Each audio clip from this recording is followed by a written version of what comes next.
Good morning, students. How are you? And I hope you are doing good. I'm recording this lesson because I have received some queries regarding the construction of word equations. You people are facing difficulty in naming the salt. So specifically in this video, I will be discussing about the acid reactions and the naming of the salt. Before I move towards the next part, let's do a little bit of prerequisite of what we have studied in the first term in the topic of elements and compounds. That was naming of a compound.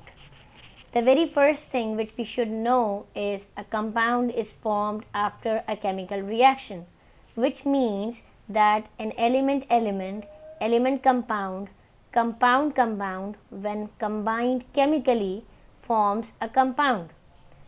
Now if I take this example of sodium as an element and chlorine as an element, and if I ask you what will be the name of the compound, so what will it be? Okay, so the name of the salt will be sodium chloride.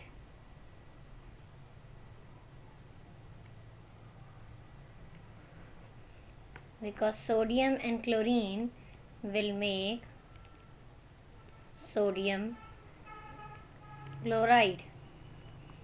We add IDE in place of INE to show that now it has become an ion. Earlier it was an atom and now it has become an ion because it has chemically combined with sodium.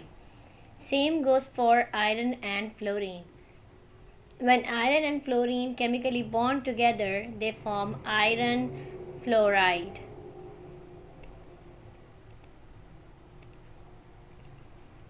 This IDE is, you can say, a kind of recognition that it has become an ion. Now what will happen if you have more than two elements and that third element is oxygen? How are you going to write the name then? So the answer is simple.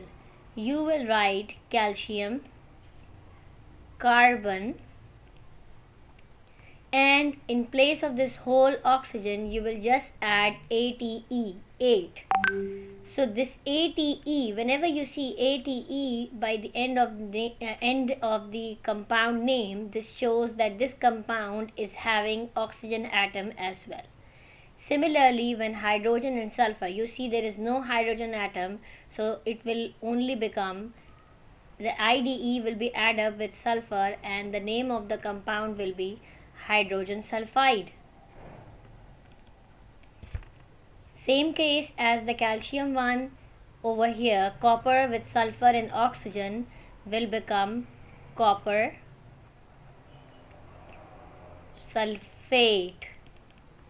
So in this way we name our compounds. Since our discussion is subjected to acids, so let's first discuss what is an acid. An acid is something, is a substance that when is in a water solution it tastes sour. For example, we have tasted lemon, it tastes sour. Similarly, if you want to test a liquid whether it is an acid or a base, you dip litmus paper into it. And dipping litmus paper, you will see that the blue litmus paper turns red when it is dipped in a solution of an acid. Plus, when an acid is reacting with metal, it liberates hydrogen gas. And when it reacts with a base or an alkali, it forms a salt. Likewise, I may say that hydrogen, as you can see from the formula, it is HCl, hydrochloric acid, and H2SO4 for sulfuric acid. So both of the formulas have one thing in common, and that is the presence of this hydrogen ion. So how do we identify an acid? In almost all the kinds of acid you will see H written separately. For example, HCl hydrochloric acid, H2SO4 sulfuric acid, HNO3 nitric acid, HCO3 carbonic acid. So all these acids have one thing in common, and that is the presence of this hydrogen atom. So in other words, we can say that whenever acid is reacting with something or acid is in an aqueous solution, it donates its hydrogen ion. Now if we move towards the reaction of acid with metal and metal carbonate in detail, so one thing which we should remember is the formation of compound.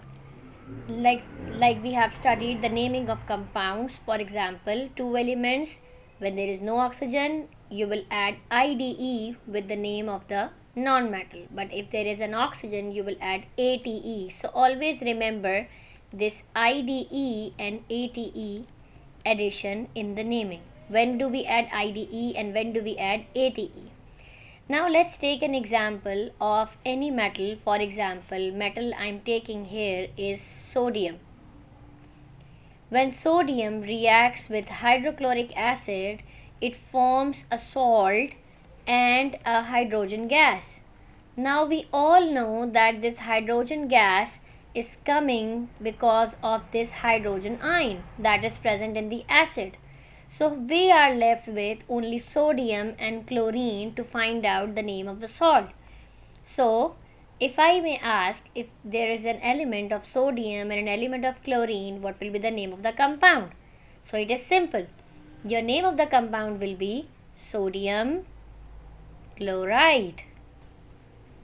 Same goes for if I would have over here calcium and I am reacting with sulfuric acid H2SO4.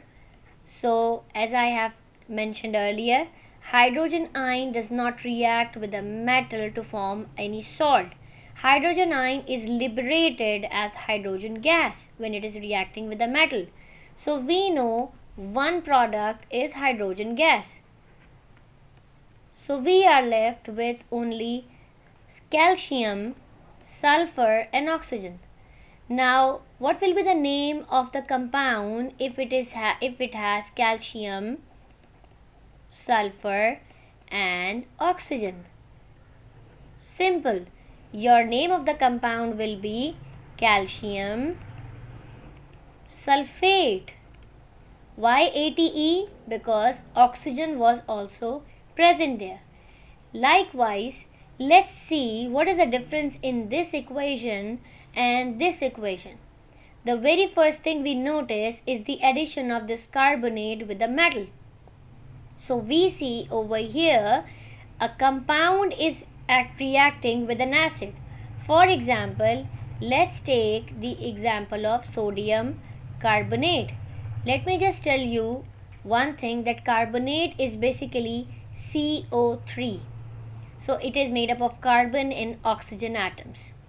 So I am taking an example of sodium carbonate which is reacting with hydrochloric acid. So we know that from the journal equation there will be three products: salt, water and carbon dioxide. Always remember, when there is carbonate, there will be carbon dioxide. I'll tell you how. Now, first let's see what will be the name of the salt. So, sodium will react with chlorine, as we know that hydrogen doesn't react with the metals or the metal carbonate, it is liberated or it reacts with something else. So, our name of the salt is sodium chloride. Now we are left with carbonate and hydrogen. Now carbonate is CO3. So this CO3 becomes CO2 and that CO2 is carbon dioxide. Now we are left with this hydrogen atom and one leftover oxygen. So that hydrogen and leftover oxygen makes up water. So in this way, that is why the journal equation says whenever you are reacting a metal carbonate with an acid, you get a product of salt, water and carbon dioxide. If I just change the name of the acid from hydrochloric to sulfuric acid to H2SO4, so there will be only one change. Instead of sodium chloride, you will get sodium sulfate. Why sulfate? Because there is oxygen there. I hope you are clear now. Thank you, students.